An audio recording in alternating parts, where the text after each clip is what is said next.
Hello दोस्तों, नमस्कार। मैं डॉक्टर राकेश, आपका मेरे चैनल में बहुत बहुत स्वागत है। दोस्तों, इस वीडियो को अंत तक देखें, चैनल को सब्सक्राइब करें और बेल के घंटी को अवश्य बजाएं। वीडियो को लाइक करें जिससे हमें मोटिवेशन मिलता रहे और आपके लिए अच्छा वीडियो बनाता रहूं। तो चलिए दोस्तों, आज का वीडियो शुरू करते हैं।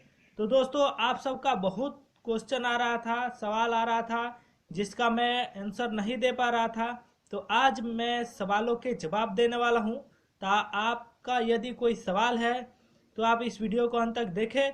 यदि नहीं भी है तो आपको जानकारी अधिक बढ़ेगी और आप इसका लाभ उठाएंगे। तो दोस्तों, चलिए शुरू करते हैं आपका सवाल। दोस्तों, पहला सवाल है कि स्ट्रॉन्ग डोज, माइल्ड डोज और लाइटर डोज। दोस्तों, कई बार सबसे ज़्यादा सवाल पूछने वाला है यही। दोस्तों, सबसे अधिक बार पूछा गया है कि डोज में स्ट्रॉन्ग डोज क्या होता है, माइल्ड डोज क्या होता है और लाइटर डोज क्या होता है। मेरे वीडियो में अक्सर मैं बताता हूँ स्ट्रॉन्ग डोज दीजिए, माइल्ड डोज दीजिए या लाइटर डोज दीजिए। तो ये इन तीनों से लोग बहुत ज़्यादा डॉक्टर लोग कंफ्यूज होते हैं कि ये होता क्या है। तो दोस्तों, आज मैं इसी को क्लियर करूंगा। तो सबसे पहले डोज में स्ट्रॉन्ग डोज होता है, तो इसके बाद मैं करूंगा, चर्चा करूंगा। तो स्ट्रॉन्ग डोज किसको कहते हैं दोस्तों? स्ट्रॉन्ग डोज D4 को कहते हैं। D4, D3 ये स्ट्रॉन्ग डोज होता है दोस्तों।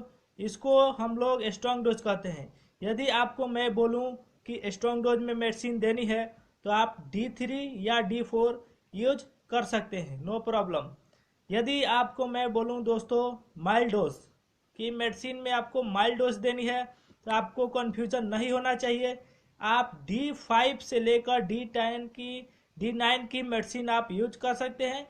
ये माइल्ड डोज की मेडिसिन है। उसके बाद दोस्तों लाइटर डोज। यदि मैं लाइटर डोज बोलूं तो ये मेडिसिन आपको कौन सी देनी है?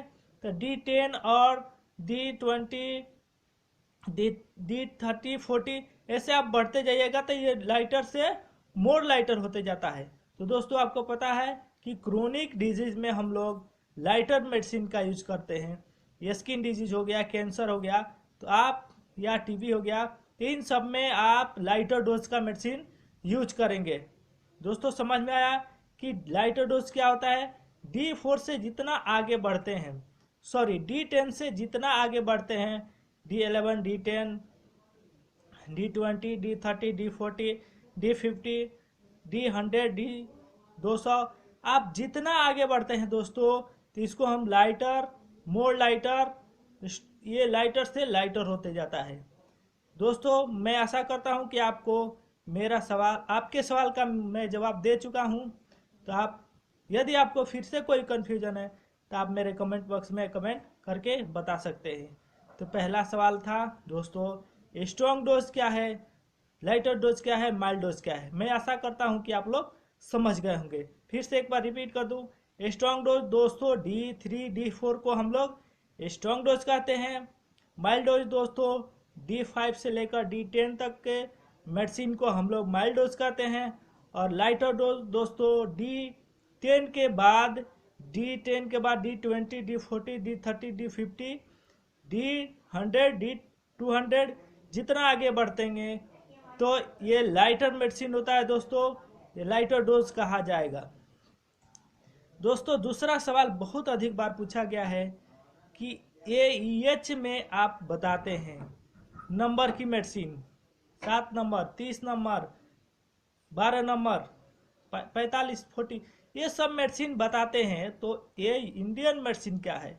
कई बार क्वेश्चन पूछा गया है। तो दोस्तों, मैं आपको ये क्वेश्चन क्लियर कर दूं कि इंडियन मेडिसिन होता क्या है। जैसे मैटी जी ने प्लांट्स का यूज करके मेडिसिन बनाई 38, प्लांट्स का यूज करके मेडिसिन 38 बनाई मैटी जी ने। सेम उसी प्रकार इंडियन प्लांट्स को कलेक्ट करके, इकट्ठा करके और नंबर वाइज 1 से 50 तक मेडिसिन बनाया गया है डिजीज के अनुसार। तो डिजीज के अनुसार जैसे मान लें कि आपको AH1 है दोस्तों, ये प्लांट्स का यूज करके AH1 बनाया गया है 1 से 50 तक। पहले दोस्तों 45 तक ही था, लेकिन इसकी संख्या अब 50 हो गई है। इसका प्रयोग जैसे आप मेडिसिन, मैटी साहब की मेडिसिन बनाई जाती है, सेम प्रोसेस से इंडियन प्लांट्स को कलेक्ट कर इकट्ठा कर ये मेडिसिन बनाई जाती है।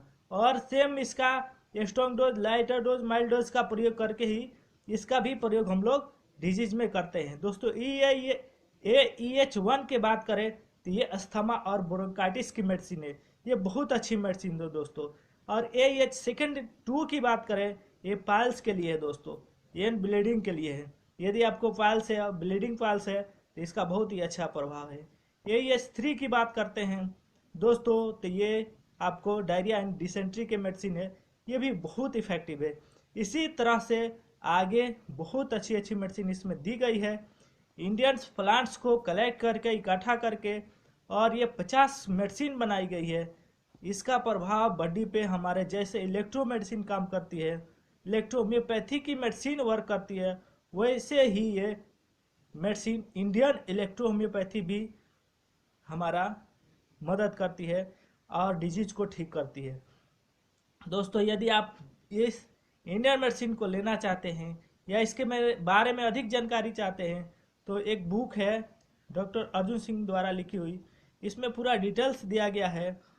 उसमें सभी मेडिसिन यूज, ट्रीटमेंट किन किन डिजीज में किया जाता है, उसका सब डिटेल है, आप ले सकते हैं। उसके बाद से दोस्तों अगला सवाल है, क्वेश्चन है कि जितना डाइल्यूशन को तोड़ा जाता है यानी उसको पोटेंसी में हम बनाते हैं तो उसका पावर कैसे बढ़ जाता है। दोस्तों हाँ जी हाँ, ये भी सोचने वाला सवाल है। यदि उसको हम D3 से D4 बनाते हैं, D4 से D5 बनाते हैं, D5 से D6 बनाते हैं, D7 D के बाद D8, D8 के बाद D9, ऐसे पोटेंसी उसकी तोड़ते हैं यदि, तो उसका पावर कैसे बढ़ता है जबकि उसमें मेडिसिन की मात्रा घटते जाती है। तो ये सोचने वाला सवाल है, अच्छा सवाल है दोस्तों। तो इसके लिए मैं बता दूं कि हमारा शरीर में मेडिसिन जो है ऑर्गेन, सेल और टिश्यू पर काम करता है। इलेक्ट्रोहोम्योपैथी की मेडिसिन ऑर्गेन, सेल और टिश्यू पर काम करता है। ऑर्गेन में मतलब कोई अंग हो गया, जैसे हार्ट, लिवर, किडनी हो गया।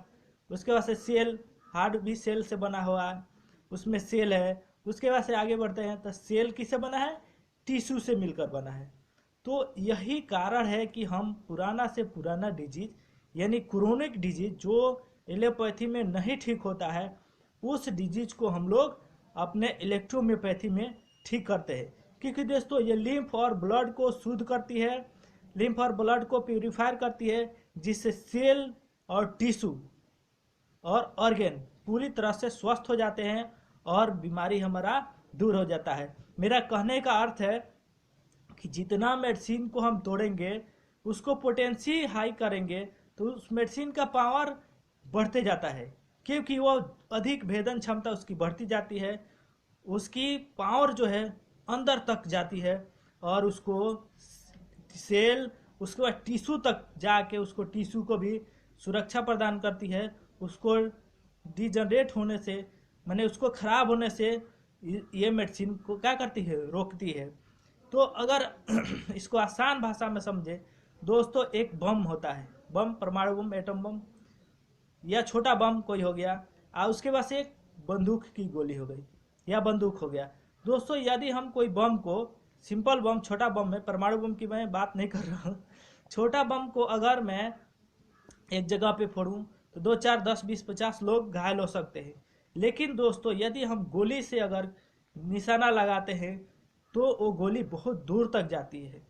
तो इसका मतलब कि बम में भी पावर है, तो उसकी कैपेसिटी जो है सीमित है, उसका क्षेत्र सीमित है।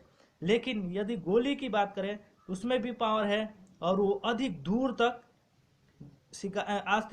तक के निशाना को टारगेट बना के उसको, आदमी को या कोई चीज को घायल या क्या करती है, उसको मार देती है। तो यही समझिए कि दोस्तों स्ट्रॉन्ग डोज की मेडिसिन जो हमारी है तो क्या करेगी कि कोई डिजीज है, ऑर्गेन है, उसमें कोई खराबी हो गया, उसको जस्ट ठीक कर देती है। लेकिन ऑर्गेन के अंदर कोई खराबी है तो उसको स्ट्रॉन्ग डोज की मेडिसिन नहीं ठीक करेगी।